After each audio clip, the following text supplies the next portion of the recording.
Hello everybody and welcome back to Spacedock. I'm SOJOURN and today I felt like waffling about space-based megastructures. Things like ring worlds and whatever this is because I just think they're neat. The thing is, there's not really any hard definition of what a megastructure actually is, so you might not count some of the smaller things as being mega in scale, like space-based solar power satellites, which are very simple and one that I feel is actually likely to happen. They're basically just solar panel farms with a 100% uptime and a microwave transmitter to transfer their harvested energy down to a planet's surface, or anywhere really, but since they have no size constraints, they can get pretty big.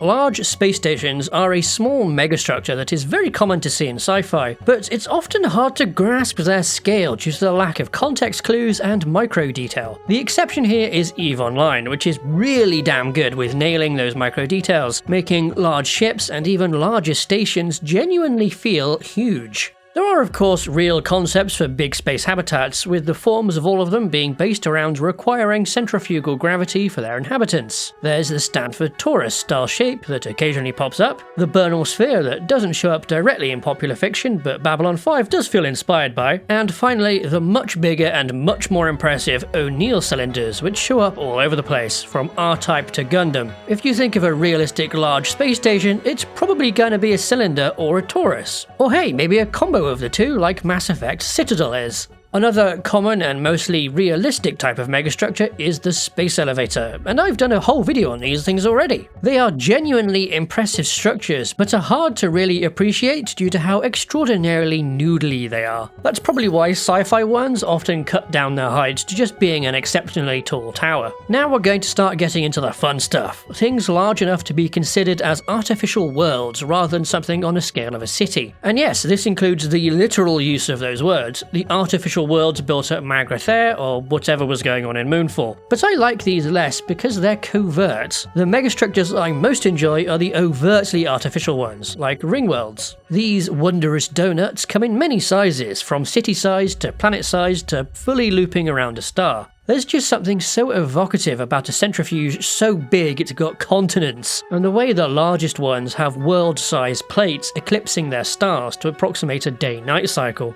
If you take the largest ring world and sort of squish it, you get an Alderson disk. These may look similar but are functionally very different, with the livable surfaces being the flat top and bottom rather than the sides. The really awesome thing about these is the absurd surface area they have, along with the way the biomes change based on distance to the star, creating a visible representation of the Goldilocks zone. And day-night is caused by the star bobbing up and down through the hole. The disk is also so immensely thick, I'm talking thousands of kilometers here, that its surfaces have real genuine gravity, which is good because it can't spin for centrifugal gravity like a ring world, and generated artificial gravity is just so last year, darling. Our first megastructure was a really big solar harvester, but what about making a metastructure out of an absolute boatload of them to harvest even more solar power? Well, with so many satellites we get a Dyson swarm, all in different layers of orbits to capture as much solar energy from a star as possible. And if there's enough of them in enough layers, maybe even capturing all of it. Or don't have orbits at all, using statites instead, which are solar sails that counteract gravity with photon pressure. The next step up from this is of course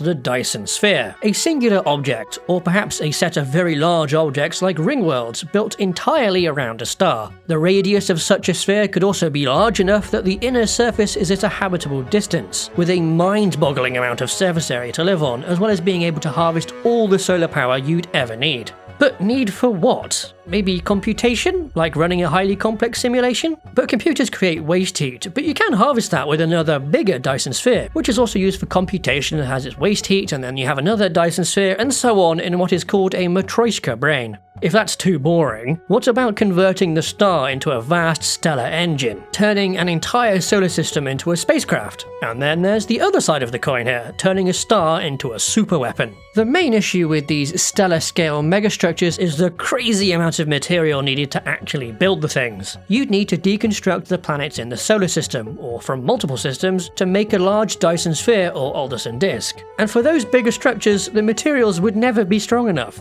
There are limits on compression and tension. Various materials can only be squashed or stretched so much before breaking, putting a bit of a size limit on what megastructures are actually able to be built. There are some clever ways around this though, like by using active structures. These use motion as part of the structure, like an endlessly cycling stream of particles or pellets that hold up a space fountain. If you've ever used a high-pressure hose, you have an intuitive understanding of the potential in this idea. The grandest megastructures deliberately go beyond material limits, making use of esoteric sci-fi tech like fictional supermaterials, or anti-gravity, or hard light to add to the inherent fantastical or magical element they have. And that element is one of the things that really makes megastructures special for me. They're either leftovers from some ancient dead civilization so far beyond everyone else they can build impossible things, or the setting in general is that advanced and is in many ways closer to fantasy because of it. The Expanse is a great example of this due to the relative mundanity of human tech in the setting. The proto-molecule made the rings and the slow zone and ring station, and they all follow the same ancient things from before that so many other megastructures do. But the technological contrast is so much more palpable than in, say, Halo, where there's shields and FTL.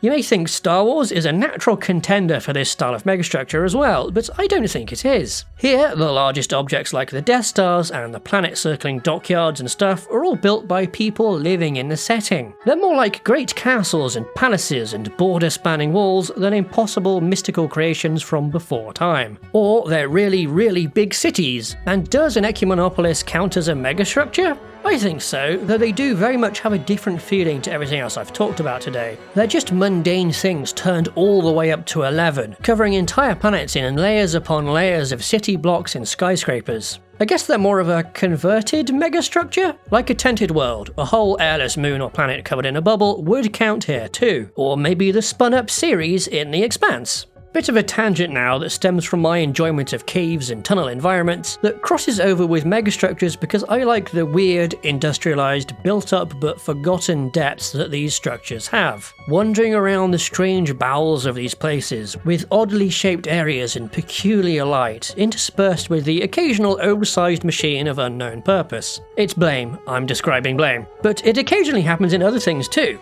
It's not strictly a megastructure, but the first part of The Whisper from Destiny 2 is exactly the right vibe. This is not an exhaustive list of every thought-up type of megastructure. There's a lot of them out there, and various twists upon one idea to make it something unique. Like the fortress in Legend of Galactic Heroes, which seems like it may be based on the Death Star, but does enough other things to make it stand out. That liquid metal outer surface is just, so good.